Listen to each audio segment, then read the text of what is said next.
We are live. We are live, yes. Hello, welcome Hey. to week 3 of our our Worldpackers Live series. This is the second of our Worldpackers Masterclasses, the 15-minute masterclass. On Monday, we had journaling. So we gave you the rundown of what you need, how to progress from an amateur to a professional. So today we're looking at blogging.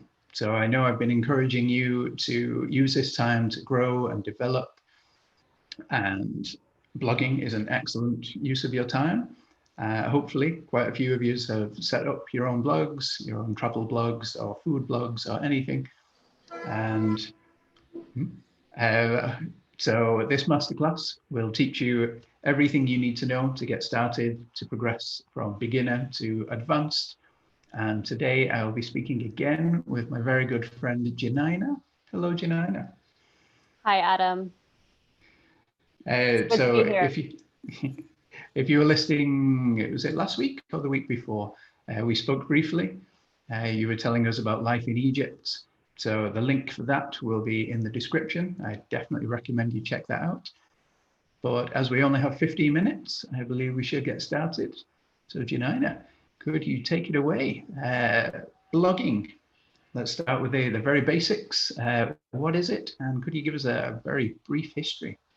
Yeah, definitely. So the term blog, fun fact, is actually short for weblog. And blogging is essentially just like an online journal or an informational website that displays information, usually in the form of posts, written posts that are accompanied by visual media. And they're usually posted in reverse chronological order. So with the latest posts always appearing first. I think one thing that's very important to note about blogging is that blogging encourages the exchange of ideas. And in theory, it should create like a safe space for the exchange of ideas. And that can be really tricky to do, especially if your blog is discussing controversial topics like politics or relationships or things like that. Blogging, if done successfully, can allow you to be totally location independent and become a digital nomad. So that's a huge perk for a lot of people. And gosh, what else? History. So blogging began in the early 90s. I was reading earlier today that blogging officially began in the year 93, although that's debatable. Started by a guy from London who was working for a communications company. He started blog for the company and as a result became the world's first digital nomad. But it's hard to know for sure who the world's first blogger was, but a lot of sites say that it was this guy. Okay, and who is the most famous blogger right now, do you think? Well, in the travel world, the two names that come to my mind are probably Nomadic Matt, and then I would say the Blonde Abroad. And in like the actual blogging and SEO world, I would probably say Rand Fishkin. So he's the mastermind behind moz.com, moz.com. So that's basically the most successful blog that's out there about SEO, search engine optimization, which we'll touch on a little bit later in this conversation. And yeah, his site basically gained popularity. He built his entire brand on his blog that was all about SEO techniques and how to implement SEO into your blog.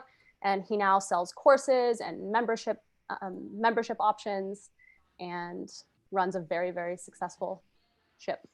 Okay, so the stereotype of bloggers is some geeky kid sat in his basement, clicking away, just sharing conspiracy theories.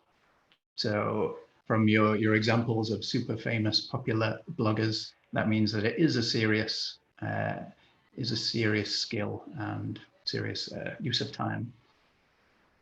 Yeah, I believe so. I mean, the thing about blogging is that nowadays you can blog about literally anything. So, you know, whether it's cuisine related or you want to start a blog about gardening or, you know, who knows what, travel, gardening, organic farming, permaculture. Like there's so many, you can start a blog about anything. And blogging is all about engaging with your audience and creating content that's really compelling and engaging for that audience.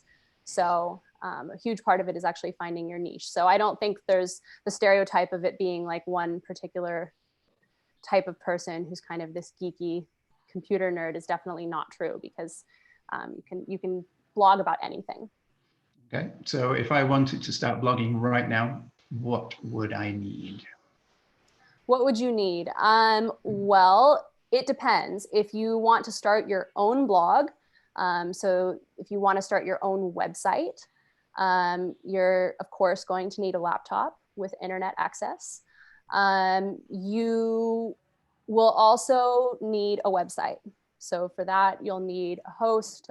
You'll probably have to learn a bit about WordPress and go through that process. But you can also, a great way to start out blogging is just as a freelance writer.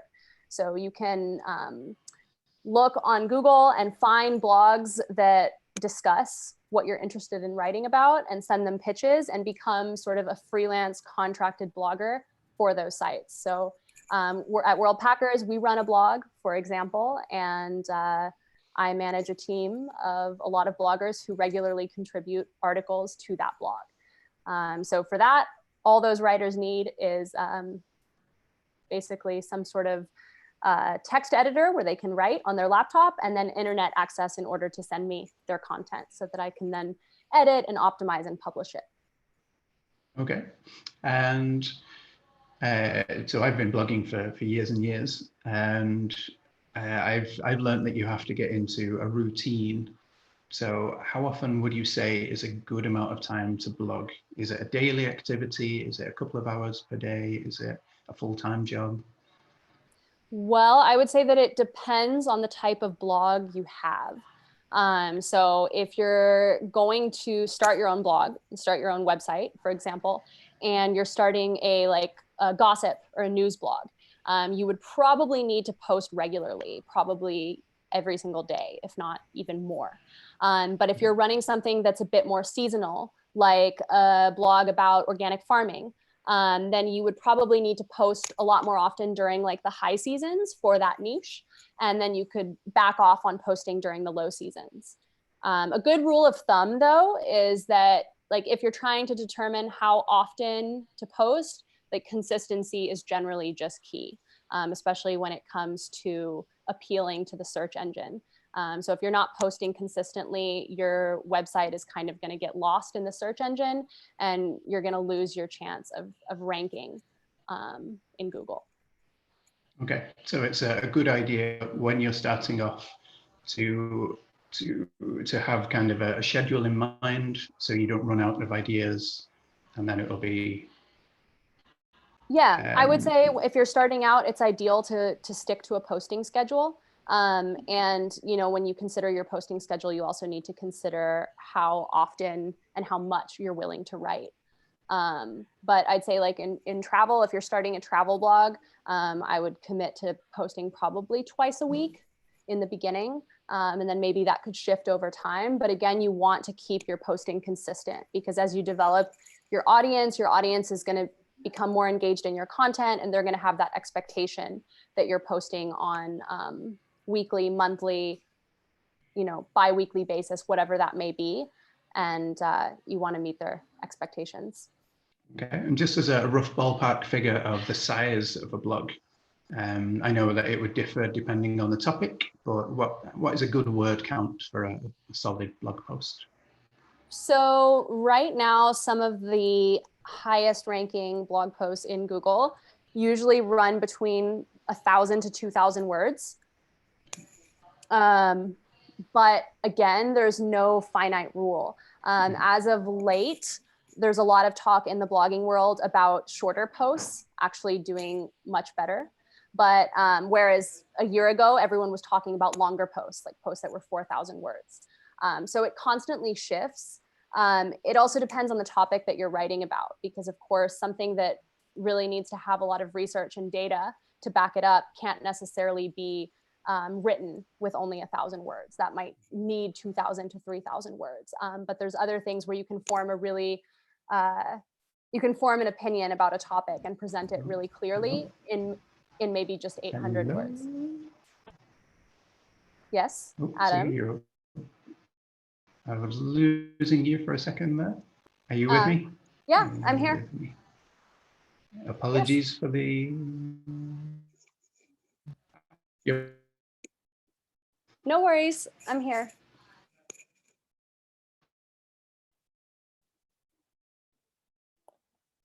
Adam?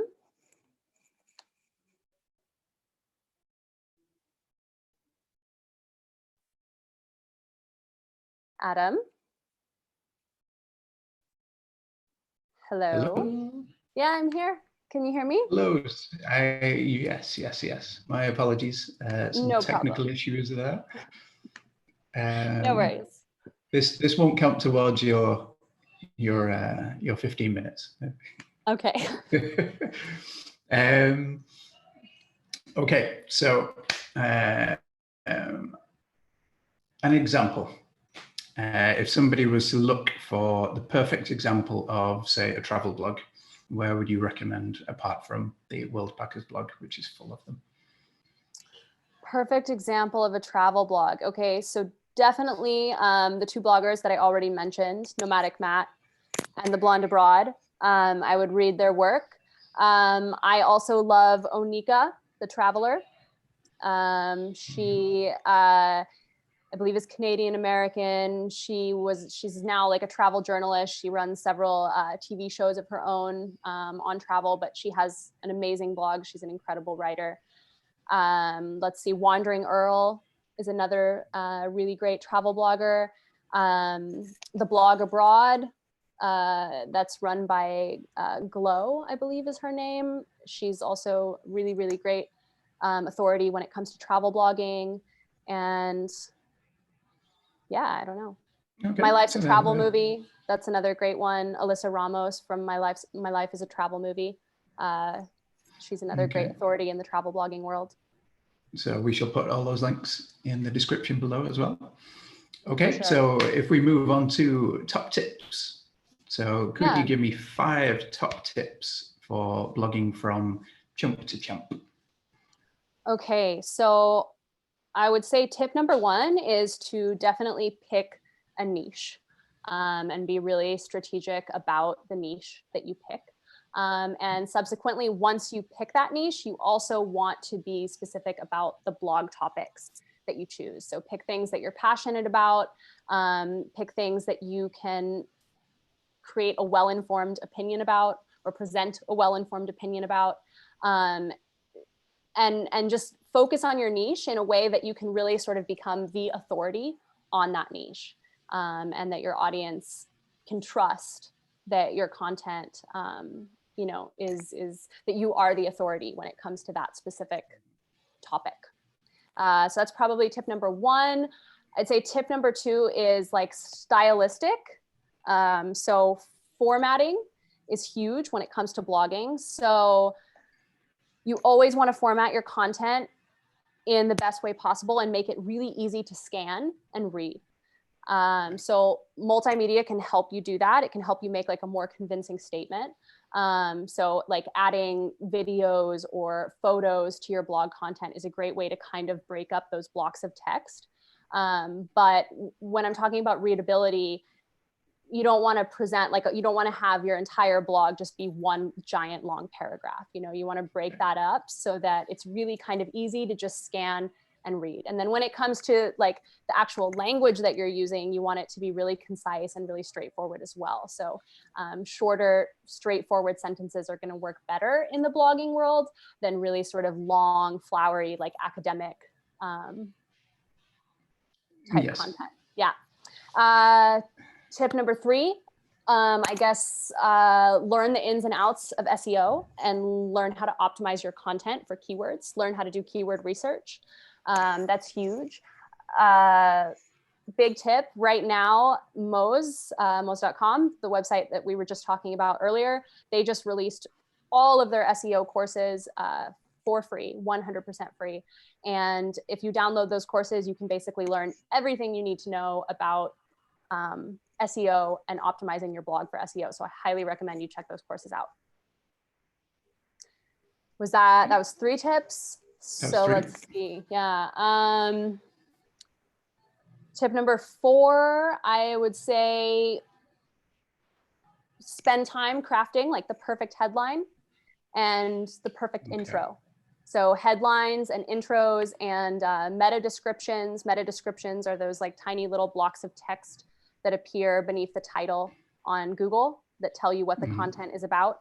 So make those descriptions, make your titles, and make your intro to your actual blog really compelling. Okay, and final tip?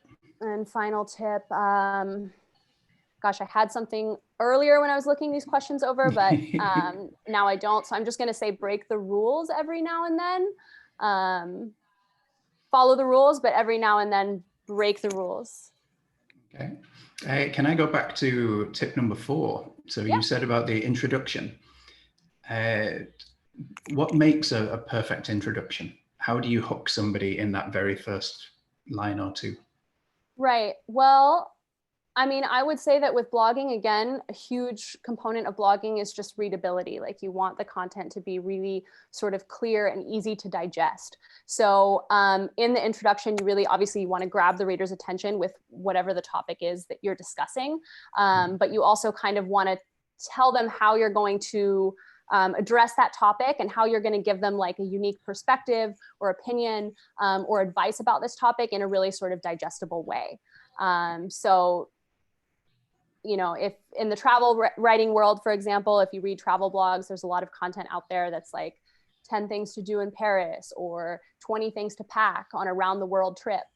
So if you look at introductions for that type of content, it's really clear and straightforward that the author is going to give you sort of exactly what you would expect from the title, but the introduction makes that even more clear and compels you to keep reading and kind of assures you that it's going to be like an easy ride, if that makes sense. It's going to be easy to get through.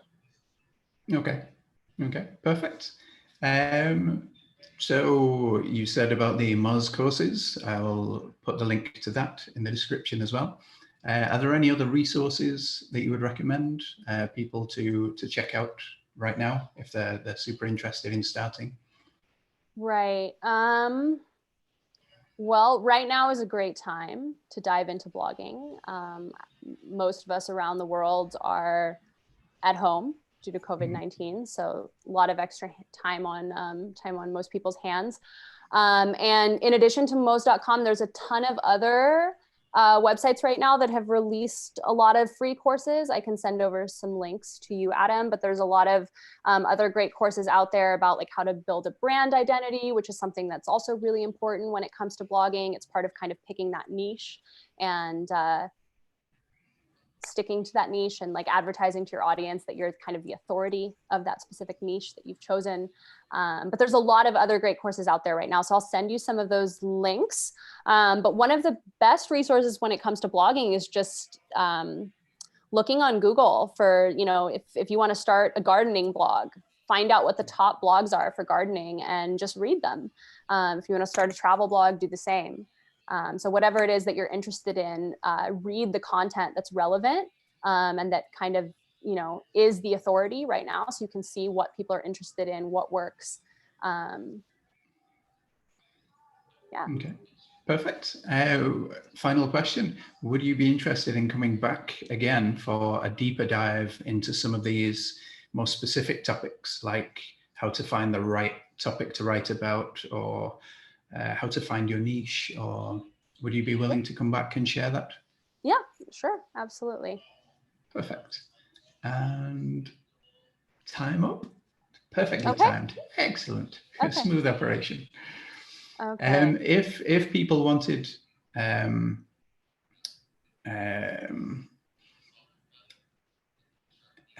this one, yeah, that was a better idea for the following, for the comeback one. Yes. So yeah, if you are available, say maybe next week, we can have a follow-up where we can do a deeper dive into more of these topics. So if anybody is interested in learning any of these more specific areas of blogging, if you can email adam@worldpackers.com or leave a question in the comments, either on worldpackers.com or on the YouTube page, and we can address them specifically. Can I say a massive thank you, Janina, for sharing your knowledge and your information. Thank you for having me. I hope you're staying well and safe in Egypt, and it'll be an absolute pleasure to speak to you again next week. All right. Well, I'll see you next week then. Perfect. Okay, well, thank you for watching. I hope you got a ton of information. If you missed any of it, go back, rewatch, have your pen and paper handy, and yeah, we will get deeper into more of these topics at a later date. Thank you for watching, and I will see you on Friday. See you.